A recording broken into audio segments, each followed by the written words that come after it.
Hello friend, मैं शिवरी चौहान आपके अपने चैनल मैथ 1 2 आपका हार्दिक स्वागत करना हूं। यानी फ्रेंड, आज ऊपर देख रहे होंगे लिखा होगा यूपी बोर्ड मॉडल पेपर। यानी यूपी बोर्ड मॉडल पेपर होगा। इसमें आपको साइंस के भी क्वेश्चन मिलेंगे और मैथ्स के भी क्वेश्चन मिलेंगे। यानी फ्रेंड, इसके पहले मैं आपको एक मैथ का मॉडल पेपर दिया था जिससे आप लोगों ने काफी पसंद किया था। उसी तरह मैं आज भी क्वेश्चन लेकर आया हूँ मैथ का और साइंस का। तो मैथ का क्वेश्चन यानी आपको मैथ का अलग मिलेगा, साइंस का अलग मिलेगा। तो फ्रेंड, यानी कि जो आपके मॉडल पेपर है ना, मैं आपसे बताया था कि जो राजीव प्रकाशन के अनुसार पेपर है, मैं आपको उसी से करा रहा हूं। अगर उसी को आपको अगर करना सॉल्व करना, अगर आप चाहते हैं कि हमारा जो बोर्ड पेपर अच्छे मार्क्स आए, तो फ्रेंड यानी उसको फॉलो कीजिए। आपको मैं निश्चय कर रहा हूँ कि जो आपका 70 नंबर का मैथ आता है, 70 में 70 नहीं तो 70 में 65 तो आप कर ही सकते हैं अगर मेहनत करेंगे तो। यानी कि जो मैं आपको करा रहा हूँ बस आप उसको फॉलो कीजिए, उससे बाहर फ्रेंड एक भी सवाल नहीं जाएगा। फ्रेंड, आगे बढ़ने से पहले आपसे एक रिक्वेस्ट है कि आप हमारे चैनल पर नए चैनल को सब्सक्राइब करें, वीडियो को लाइक करें और कमेंट करके बताइए वीडियो आपको कैसी लगी। आज का मैं पहला क्वेश्चन लेकर चल रहा हूँ जो आपकी स्क्रीन पे दिखाई देगा। तो आपके सामने पहला सवाल है, दिया क्या है कि बिंदुओं -2 और 6, यानी कि बिंदुओं -2 6 और -2 10 को मिलाने वाली रेखाखंड के मध्य बिंदु के निर्देशांक होंगे। यानी मेरा कहने में तो जो आपसे सवाल पूछ रहा है कि बिंदु दे रखा है, यानी दे रखा है -2 और 6 और -2 और 10 को मिलाने वाली रेखाखंड के मध्य बिंदु के निर्देशांक ज्ञात कीजिए। तो मैं आपको बता देना चाहता हूं कि मध्य बिंदु के निर्देशांक क्या होते हैं। आपका होता है मध्य बिंदु के निर्देशांक। जो मध्य बिंदु का निर्देशांक होता है वह होता है x1 प्लस x2 बटा कितना होता है 2। दूसरा होता है y1 प्लस y2 बटा कितना होता है 2। क्लियर हो गया। अब इसमें हमको देखना है कि x का मान कौन है और y का मान कौन है। जैसे आपको बिंदु दे रखा है -2 और 6 और एक दे रखा है -2 और 10 दे रखा है। तो मेरा कहने का मतलब होता है कि जो पहली वैल्यू है वो x1 है, जो इसमें दूसरी वैल्यू है क्या है y1 है, इसमें क्या आपका हो जाएगा x2 और क्या हो गया y2। यानी कि मैं कह सकता हूं कि x1 बराबर -2 और y1 बराबर का आपका हो गया 6। फिर x2 बराबर आपका कितना हो जाएगा -2 और y2 का मान कितना आपका हो जाएगा 10। हो गया। फॉर्मूला पर रख दीजिए। x1 का मान कितना है -2 प्लस x2 का मान कितना है -2 और बटा कितना आपका 2 कामा y1 का मान कितना है 6 और प्लस y2 का मान कितना है 10 बटा कितना आपका 2। क्लियर हो गया। यानी कि माइनस और प्लस में कितना होता है माइनस बटे कितना आपका हो जाएगा 2 और 10 और 6 16 16 बटा कितना 2 माइनस में कितना हो जाएगा -4 बटा कितना 2। ये कितना हो जाएगा काट देते हैं, कितना हो जाएगा 8। इसको भी काट दीजिए, कितना आपका हो जाएगा -2 कामा कितना हो गया 8। यानी कि जो आपसे सवाल पूछा था कि बिंदुओं -2 कामा 6 और -2 कामा 10 को मिलाने वाली रेखाखंड के मध्य बिंदु के निर्देशांक ज्ञात करो, तो आपका फार्मूला होता है मध्य बिंदु के निर्देशांक बराबर होता है x1 plus x2 by 2 y1 plus y2 बटे 2। आपका जो फार्मूला था क्लियर हो गया। आपके सामने अगला क्वेश्चन लेकर चला जो आपके स्क्रीन पर दिखाई देगा। आपके सामने अगला सवाल दिया है कि एक लंबवृत्तीय बेलन के आधार का क्षेत्रफल 198/7 सेंटीमीटर स्क्वायर है, तो उसके आधार का व्यास क्या होगा। यानी यहाँ तो जो सवाल दिया है बहुत अच्छा सवाल दिया है।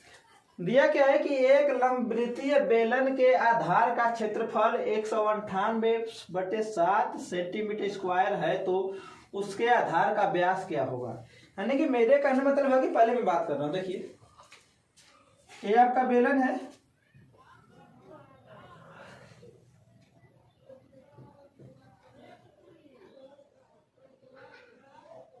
हो गया। अब बेलन में कह रहा है कि आधार का क्षेत्रफल, तो बेलन में आधार कौन होगा यही वाला होगा ना।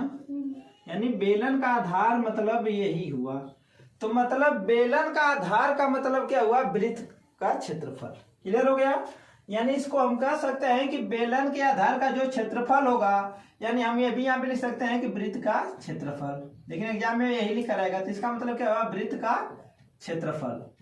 क्लियर हुआ? तो यानी हमको क्या निकालना है, वृत्त का क्षेत्रफल दिया है, तो वृत्त का क्षेत्रफल क्या होता है, वृत्त का क्षेत्रफल,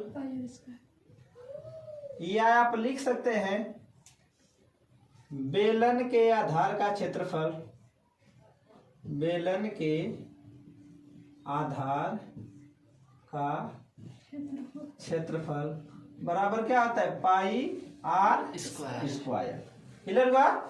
आप पाई आर स्क्वायर का मान कितना दिया है, 198/7, लिख सकते हैं पाई आर स्क्वायर बराबर दिया है 198 बटा कितना दिया आपका 7 दिया है। क्लियर हुआ? पाई का मान कितना होता है 22/7 गुणे आर स्क्वायर बराबर कितना 198 बटा कितना आपका हो गया 7। इस 7 से 7 क्या हो गया, कट गया, बचा कितना आपका 22 आर स्क्वायर बराबर 198, आर स्क्वायर बराबर कितना हो गया 198 बटा कितना आपका हो गया 22। 198 का बार में कटेगा 9 बार में, तो यानी कितना हो गया आपका आर स्क्वायर बराबर कितना हो गया 9। तो आर स्क्वायर बराबर है क्या है 3 का स्क्वायर है, यानी आर का मान कितना आपका हो गया 3 हो गया। क्लियर हुआ?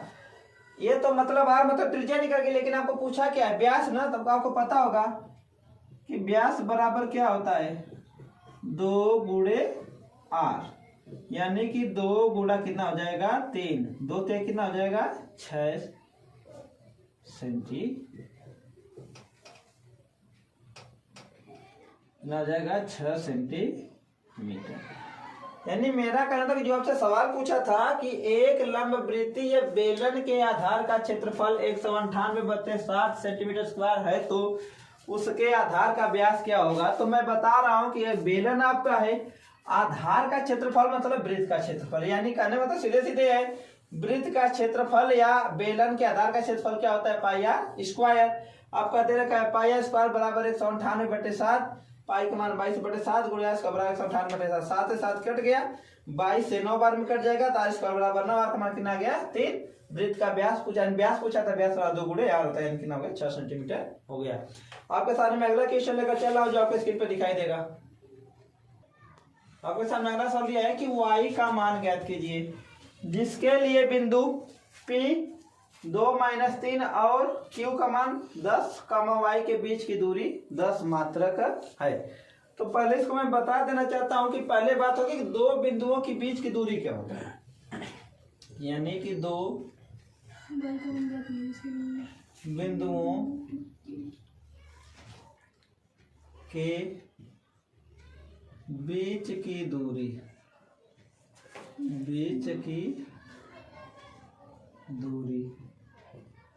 क्या होता है, ये होता है आपका अंडर रूट में x2 माइनस x1 का whole square plus y2 minus y1 का होल स्क्वायर। क्लियर हुआ? यानी आपका जो दूरी कितना दे रखा है, जो जिसको हम डी से नोट करते कितना दिया है 10। क्लियर हो गया? बिंदु P कितना दिया आपका, दिया है 2-3। दूसरा बिंदु यानी Q क्या दिया है आपका 10 कामा y, यानी यहाँ पे निकाल लीजिए x1 का मान कितना आपका हो जाएगा 2, यानी ये किसका मान है x1 और एक किसका मान है y1। तो y1 का मान कितना आपका हो गया माइनस का 3, एक इसका मान है x2 का और एक इसका मान है y2 का।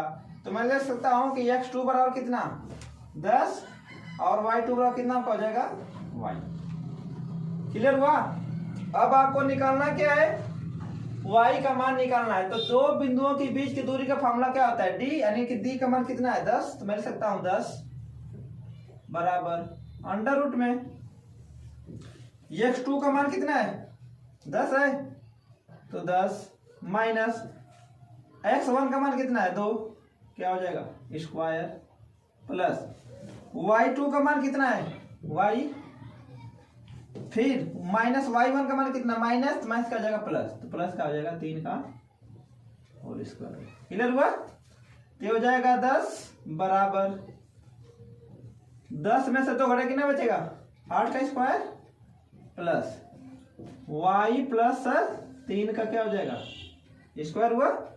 अगर हमको करड़ी खत्म करनी है तो करड़ी खत्म करने के 2 तरीका है, दोनों तरफ क्या कर दीजिए स्क्वायर, रहने दीजिए, मैं बाद में बात करता हूँ। 8 का स्क्वायर कितना होता है 64 और ये आपका फार्मूला बन गया a प्लस बी का whole square. a plus b का होल स्क्वायर क्या होता है a का स्क्वायर, ये मतलब y का स्क्वायर प्लस b का स्क्वायर मतलब 3 का स्क्वायर यानी कि 9। अब प्लस 2ab तो द्वितीय कितना हो जाएगा आपका 6।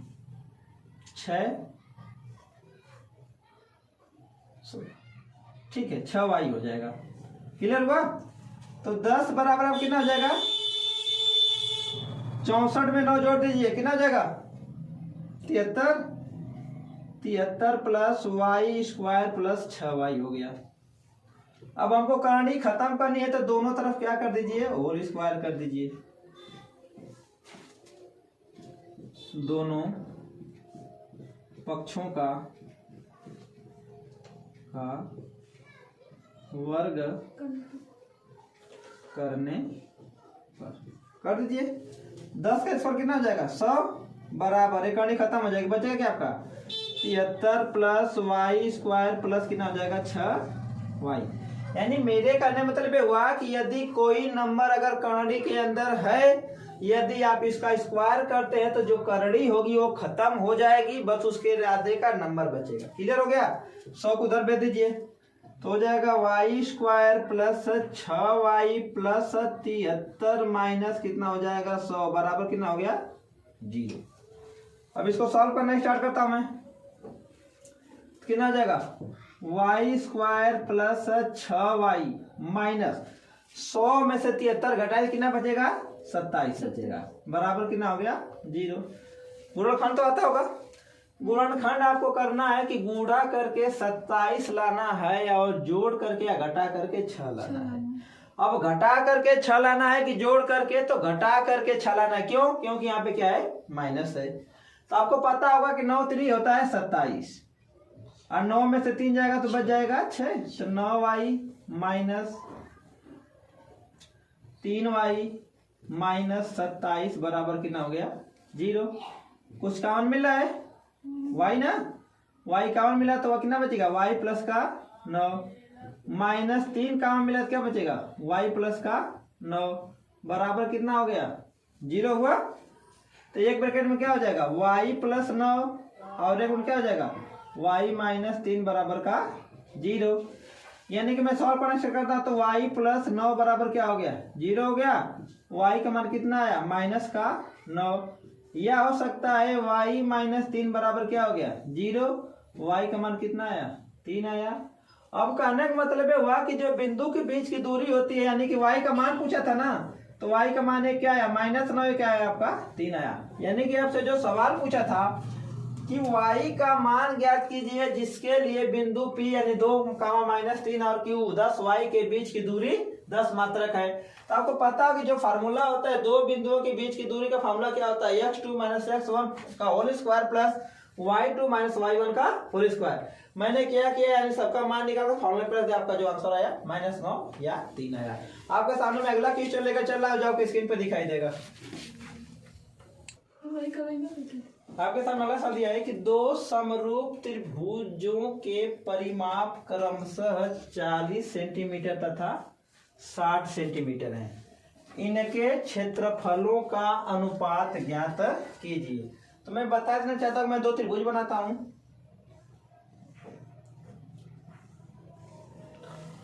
ए बी और सी। एक त्रिभुज बनाता हूं जिसका नाम दे दिया मैं डी ई और एफ। समरूप त्रिभुज का ये साइन होता है। क्लियर हुआ? अब कर रहा है कि दोनों का परिमाप दिया है, एक का परिमाप दिया है 40, मान लीजिए 40 है, और एक का परिमाप देखना है 60 है। क्लियर हो गया?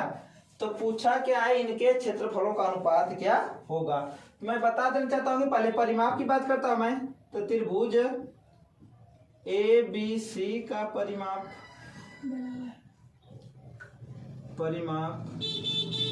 बटे त्रिभुज डी ई एफ का परिमाप बटे, मान लीजिए होता है ए बी बटे डी ई बराबर बी सी बटे ई एफ बराबर ए सी बटे डी एफ। अब मेरा कहने मतलब है वाक या बिन में से आप चाहिए भुजा उठा लीजिए, चाहे कोई भुजा लिखा है, दो भुजा हमको लेकर चलना है तो मैं इसको लेकर चलता हूँ। त्रिभुज एबीसी का परिमाप कितना है 40, डी कितना है 60 है, इसमें से एक कोई भुजा लेकर चलता हूँ तो ए बी बटे क्या लिख लिया मैं डी ई लिख लिया। क्लियर हुआ? ये कट जाएगा, बी दूना का 40 20 तिहाई 60, यानी मैं कह सकता हूँ कि ए बी बटे डी ई बराबर कितना है 2/3। क्लियर हुआ? ये तो भुजा का अनुपात निकला ना, लेकिन आपसे पूछा क्या है कि इनके क्षेत्रफलों का अनुपात ज्ञात कीजिए। तो क्षेत्रफलों का अनुपात क्या होता है आपका, त्रिभुज ए बी सी का क्षेत्रफल बटे त्रिभुज डी ई एफ का क्षेत्रफल बराबर आपका भुजा क्या थी ए बी बटे डी ई, डी है ना का क्या कर ले स्क्वायर कर लिया। क्लियर हुआ? तो आपका क्या हो जाएगा त्रिभुज ए बी सी का क्षेत्रफल बटे त्रिभुज डी ई एफ का क्षेत्रफल बराबर ए बी बटे डी आपने कितना निकाला है 2/3, आप लिख लीजिए कितना 2/3 का क्या होल स्क्वायर। क्लियर हुआ? तो जो आपका त्रिभुज का क्षेत्रफल निकलेगा तो कितना निकल जाएगा 2 दूना का 4 3 3 का 9, यानी कि जो त्रिभुज ए बी सी का क्षेत्रफल और त्रिभुज डी का जो क्षेत्रफल का अनुपात कितना होगा 4:9 होगा। आपके सामने मैं अगला क्वेश्चन लेकर चल रहा हूँ जो आपकी स्क्रीन पे दिखाई देगा। आपके सामने अगला सवाल यह है, बताते सवाल है कि यदि एक गोले के वक्र पृष्ठ की माप 36 पाई सेंटीमीटर है तो गोले का आयतन ज्ञात कीजिए। यानी आपके सामने बहुत अच्छा सवाल दिया है कि यदि एक गोले के वक्र पृष्ठ की माप 36 पाई सेंटीमीटर है तो गोले का आयतन क्या करना आपको ज्ञात करना क्या पहले ध्यान रखिए। अब आपको पता होगा कि गोले का वक्र पृष्ठ क्या होता है, कौन बताएगा? पढ़ा चुका हूं तुम लोगों को। गोले का वक्र पृष्ठ या आपसे संपूर्ण पृष्ठ कह दे, संपूर्ण पृष्ठ दोनों क्या होता है आपस में बराबर होता है, और होता कितना है 4 पाई आर स्क्वायर। क्लियर हुआ?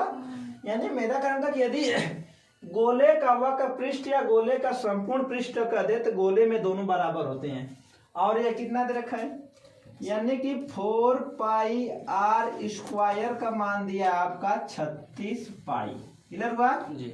पाई से पाई हमने क्या किया उड़ा दिया, बचा कितना 4 आर स्क्वायर बराबर 36, 4 से 36 को उड़ा दिया 9, यानी आर स्क्वायर बराबर का कितना हो गया आपका 9। तो आर स्क्वायर बराबर इसको मैं सकता हूं 3 का स्क्वायर, यानी आर का मान आपसे कितना हो गया 3 आ गया। क्लियर हुआ इतना? ये तो आर का मान निकल गया, लेकिन आपसे तो पूछा नहीं है, आपसे पूछा क्या गोले का आयतन। तो गोले का आयतन का फॉर्मूला क्या होता है बताओ? गोले का आयतन क्या होता है? होता है 4/3 पाई आर क्यूब। 4/3 पाई को पाई रन दीजिए, आर का मान 3 का घात 3 घात, यानी कितना हो जाएगा 4 पाई अपान 3। इसको मैं लिख सकता हूँ 3 गुणे 3 गुणे 3, 3 से 3 क्या हो गया कट गया, बचा कितना 4 पाई गुणे 9, 4 9 कितना हुआ 36 पाई। अब ध्यान रखिएगा, कहेंगे सर जी आंसर तो वही आ रहा है, अरे आंसर वही आ रहा है, यहाँ पे क्या है सेंटीमीटर स्क्वायर है, और यहाँ पे क्या होगा, सेंटीमीटर का क्यूब होगा। यानी कि आंसर तो वही आ गया सेम है, लेकिन आंसर यहाँ पे चेंज है। कहने मतलब दे रखा है आपसे, सवाल बहुत अच्छा था कि यदि एक गोले के वक्र पृष्ठ की माप 36 पाई सेंटीमीटर स्क्वायर है तो गोले का आयतन ज्ञात कीजिए। आपको पता है कि गोले का वक्र पृष्ठ पूछ दे या संपूर्ण पृष्ठ पूछ दे, दोनों कितना होता है 4 pi r square. 4 pi r square बराबर 36 पाई 4 से भाग दिया, कितना हो गया आपका, आर का मान कितना आया 9। गोले का आयतन कितना होता है 4 पाई अपॉन 3 पाई आर का क्यूब। आपका आंसर आ गया 36 पाई सेंटीमीटर क्यूब। क्लियर हो गया। आपके सामने मैं अगला क्वेश्चन लेकर चल रहा हूँ जो आपको स्क्रीन पे दिखाई देगा।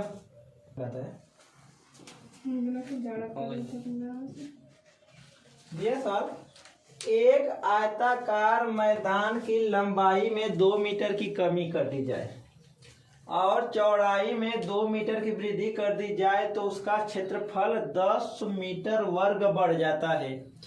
फिर कह रहा है कि परंतु यदि लंबाई में 2 मीटर की वृद्धि और चौड़ाई में 3 मीटर की कमी कर दी जाए तो क्षेत्रफल 45 मीटर वर्ग कम हो जाता है, तो मैदान की लंबाई तथा चौड़ाई ज्ञात कीजिए। और ये जो सवाल आपको एग्जाम में पूछेगा 6 मार्क्स का पूछेगा, मैं लिख दिया हूँ। करना क्या है, पहले एक आयत बनाते हैं।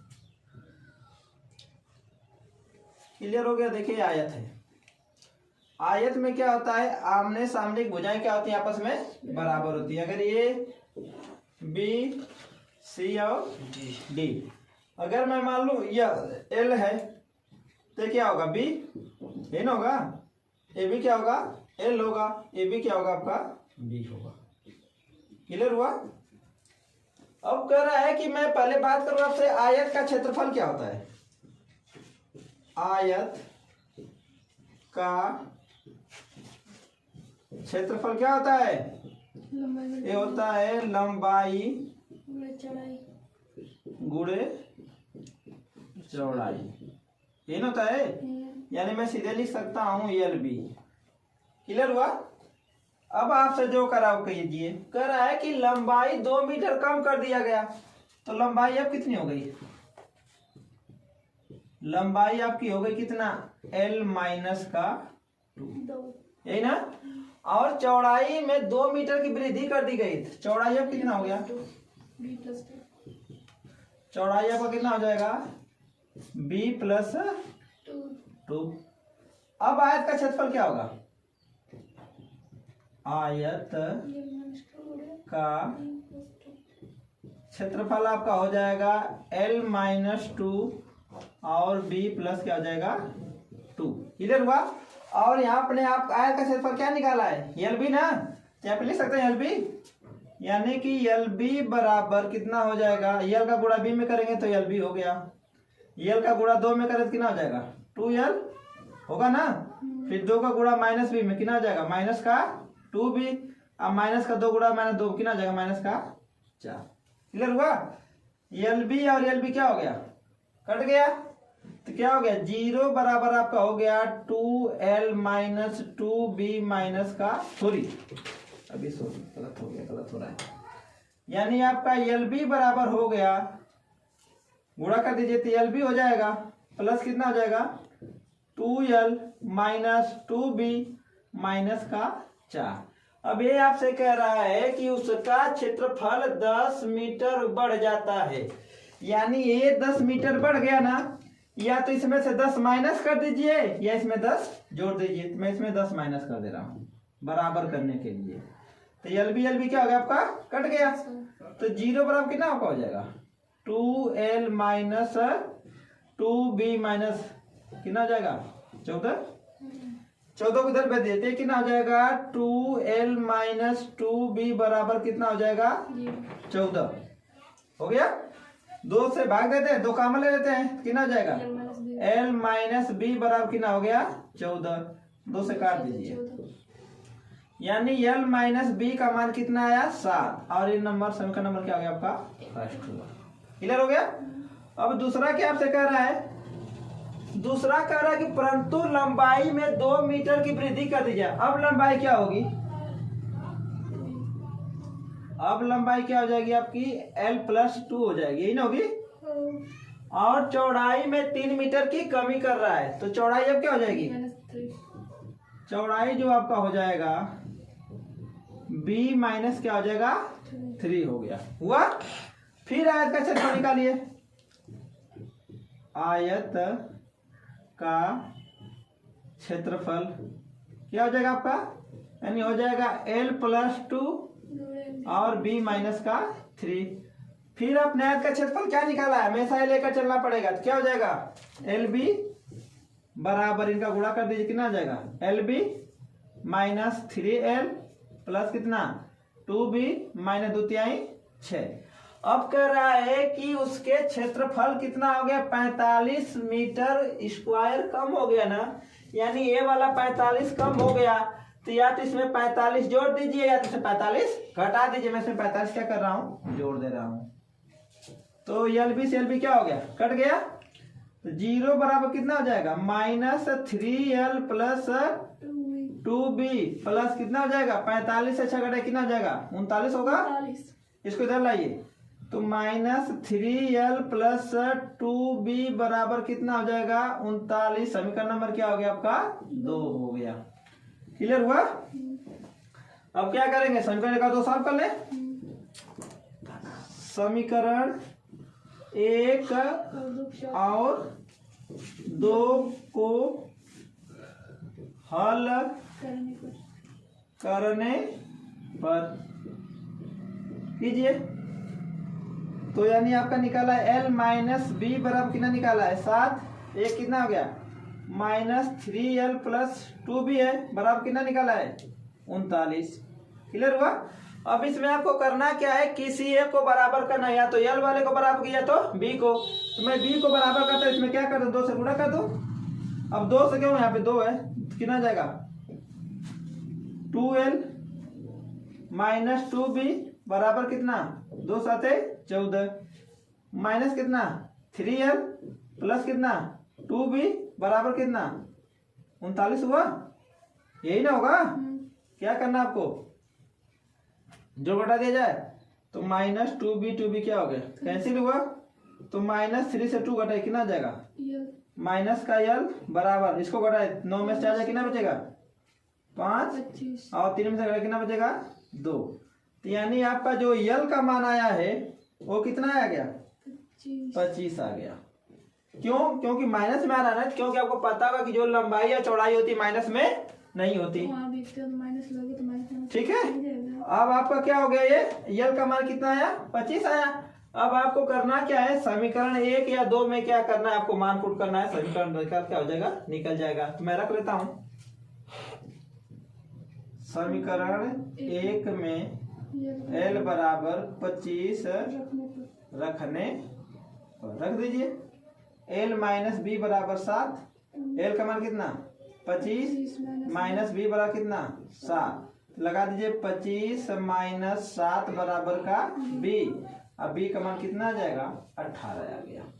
क्लियर हुआ। अब आपसे जो सवाल दिया था मैं समझा रहा फिर एक बार, कि एक आयताकार मैदान की लंबाई में 2 मीटर की कमी और चौड़ाई में 2 मीटर की वृद्धि कर दी जाए तो उसका क्षेत्रफल 10 वर्ग मीटर बढ़ जाता है, परंतु यदि लंबाई में 2 मीटर की वृद्धि और चौड़ाई में 3 मीटर की कमी कर दी जाए तो क्षेत्रफल 45 वर्ग मीटर कम हो जाता है। तो मैदान की लंबाई तथा चौड़ाई ज्ञात कीजिए। आपका मैं माना लंबाई क्या है, चौड़ाई b, तो क्षेत्रफल कितना लंबाई चौड़ाई।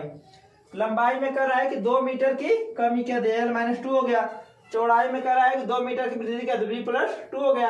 आयत का क्षेत्रफल क्या हो जाएगा l minus 2 into b plus 2, इनका गुणा किया तो कितना आया इतना आया, यानी समीकरण नंबर बन गया l बी बराबर कितना हो गया 7। क्या हुआ। अब 10 से कहां से कर रहा है कि जब इनका क्षेत्रफल कर रहा है, ये जो 10 है ना, कर रहा है कि क्षेत्रफल 10 वर्ग मीटर बढ़ जाता है। कब, जब हम लंबाई में 2 मीटर कमी कर रहे हैं, चौड़ाई में 2 मीटर की वृद्धि कर रहे हैं। तो मेरा करने मतलब हाँ सबसे बड़े कंफ्यूजन, जैसे मान लीजिए यह 40 है और मान लीजिए यह 50 है। क्लियर हुआ ना, 50 है। अगर दोनों को बराबर करना है या तो इसमें से 10 जोड़ दीजिए, तब 50 बराबर 50 हो जाएगा, यही होगा ना। अगर आप ये नहीं करना चाहते यहाँ से 50 में से 10 क्या कर दीजिए घटा दीजिए, तो भी क्या हो जाएगा 40 बराबर क्या हो जाएगा 40 हो जाएगा। तो मेरा करने मतलब ये कर रहा है कि जो क्षेत्रफल है 10 वर्ग मीटर बढ़ जाता है ना, ये वाला बढ़ रहा है 10, तो या इसमें से 10 घटाइए या इसमें 10 जोड़िए। आया समझ में? तो आपका हो गया। फिर कर रहा है कि यदि लंबाई में 2 मीटर की वृद्धि कर दी जाए, वृद्धि कर दिया गया, चौड़ाई में 3 मीटर कमी कर दिया क्षेत्रफल, तो यल का गुणा बी में यल बी, यल का गुणा -3 में -3 यल, 2 का गुणा बी में -2 और 2 बी, 2 का गुणा -6। अब कर रहा है कि जो ये क्षेत्रफल कर रहा है कि 45 कम हो गया ना, तो या तो 45 में जोड़ दीजिए, 45 में घटा दीजिए। समीकरण नंबर 2 को सॉल्व किया, आपका आंसर आ गया। आपके सामने में अगला क्वेश्चन लेकर चलो, आप आपको स्क्रीन पर दिखाई देगा। आपके सामने आज का लास्ट सवाल है। दिया क्या है कि 2 अंकों से बनी संख्या एवं उसके अंकों को उलटने से बनी संख्या का योगफल 66 है। यदि संख्या के अंकों का अंतर 2 है तो संख्या ज्ञात कीजिए। तो अगर मैं आपसे पूछूं कि 2 अंकों की संख्या कितनी होती है, कितनी होती है 2 की संख्या, यानी कि 2 अंकों की संख्या यानी कि 10 से लेकर कहां तक होती है? 99 तक। क्लियर हुआ ना? यानी कि 2 अंकों की संख्या के लिए 10 से लेकर 99 तक। अगर मुझे कोई कहे कि आपको 99 लिखना है, ठीक है, तो मैं लिखने के लिए लिख सकता हूं कैसे? 9 गुणे 10 प्लस 9 गुणे 1। अब क्यों मैं 10 से गुणा कर रहा हूं? क्योंकि यह संख्या किस पे है? दहाई पे, और यह संख्या किस पे है? इकाई पे, यही ना? यानी कि दहाई में कैसे गुणा किया जाता है? 10 से, इकाई में 9 और 1 से, तो यही हो जाएगा 9 दहा में 90 प्लस 9 1 का 9, तो कितना जाएगा? 99 होगा ना। तो मेरा कहना तो बताने का मतलब क्या है कि जो सवाल है उससे बताने का मतलब इससे मैं इसे बता दूं। देखिए क्या करना है इसमें, इसको मिटा दे रहा हूं मैं। अब कह रहा है कि 2 अंकों की कोई संख्या है, हमको पता नहीं है, लगाना शुरू करते हैं। माना इकाई का अंक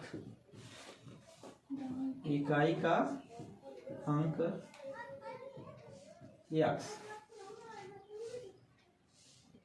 तथा दहाई का अंक क्या मान ले भाई? दहाई का अंक क्या हो गया? y। ठीक है, तो संख्या क्या हो जाएगी हमारी? तो जो संख्या होगी इकाई, दहाई पे y है ना, तो क्या हो जाएगा? y गुणे 10, इकाई पे क्या x है, तो x गुणे कितना हो जाएगा? 1, तो कितना हो जाएगा? 10y प्लस क्या हो जाएगा? x। आपकी संख्या निकल गई। क्लियर हुआ?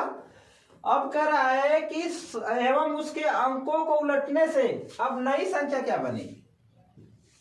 नई संख्या जो बनेगी,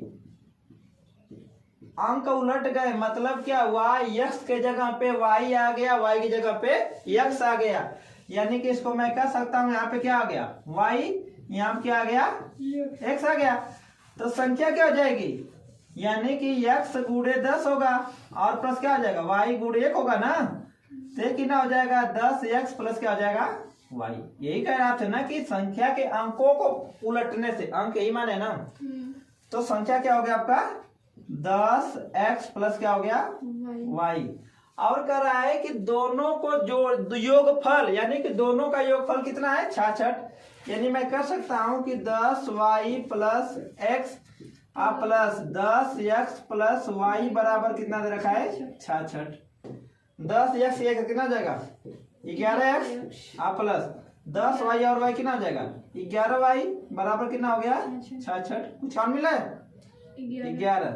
तो x प्लस y बराबर कितना हो जाएगा आपका? 66। कट जाएगा 11 से, तो यानी कि x प्लस y बराबर कितना आ गया? 6। समीकरण नंबर क्या हो गया आपका? 1 हो गया।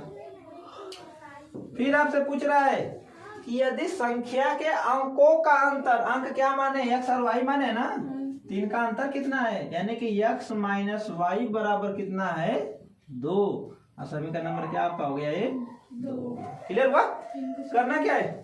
समीकरण 1 और 2 को हल करने पर समीकरण 1 और 2 को हल करने पर कर दीजिए, यानी कि x प्लस वाई बराबर आपका है 6, x माइनस वाई बराबर आपका है 2। अब देखिए यानी कि प्लस वाई माइनस वाई दोनों साइन अपोजिट काट दिया, एक्स उसको जोड़ ले कितना जाएगा 2x बराबर 4 2 और 6 2 8, एक्स का मान कितना आपका आ गया 4 आया। अब समीकरण 1 चाहे 2 में रखकर वाई का मान निकाल लीजिए, क्या हो गया समीकरण 1 में x बराबर 4 रखने पर रख दीजिए, यानी x प्लस वाई बराबर आपका कितना हो जाएगा 6, यानी कि 4 प्लस वाई बराबर का आपका हो गया 6, वाई बराबर कितना हो जाएगा 6 माइनस का 4, वाई का मान कितना है आपका 2। क्लियर हुआ। अब आपसे तो पूछा नहीं है, आपसे पूछा क्या है कि संख्या ज्ञात कीजिए, तो संख्या आपने क्या माना था, यही माना था ना 10y प्लस x माना था, तो 10 गुणे 2 प्लस x का मान कितना 4, तो 10 दूना 20 प्लस 4 20 4 24, संख्या कितनी हो गई 24 हो गई। तो मेरा जो सवाल पूछा था कि अंक 2 अंकों से बनी संख्या एवं उसके अंकों को उलटने से बनी संख्या के ऊपर कितना है 66, यदि संख्या के अंकों का अंतर कितना है 2 हो तो संख्या ज्ञात कीजिए। तो माना इकाई का स्थान x, दाएं का निकाल लिया y, संख्या कितना हो जाएगा 10y प्लस x। फिर कह रहा है कि संख्या के अंकों को उलटने से संख्या अंक उलट गए, इकाई का स्थान क्या हो गया y, दाएं का स्थान क्या हो गया x, तो संख्या कितनी जाएगी 10x प्लस y, दोनों को जोड़ दिया गया तो कितना हो गया x प्लस y का मान कितना है 6। फिर दे रहा दोनों के अंकों का अंतर, यानी x माइनस y का मान 2 है, दोनों को सॉल्व किया तो x का मान कितना आया 4, y का मान कितना आया 2, तो संख्या हमारी कितनी निकल गई 24 निकली ना। चेक करना है कर लीजिए, यानी कि संख्या के अंक उल्टेंगे तो कितना आ जाएगा 42 आ जाएगा, आएगा ना। तो 24 प्लस 42 को चेक कर लीजिए 66 आ रहा है कि नहीं आ रहा है, आ रहा है ना, आया कि नहीं। और संख्या के अंकों का अंतर यानी कि 4 माइनस 2 का अंतर कितना 2 ना होगा, तो आपको कितना दिया था 2 दिया था, 500 क्या हो गया आ गया।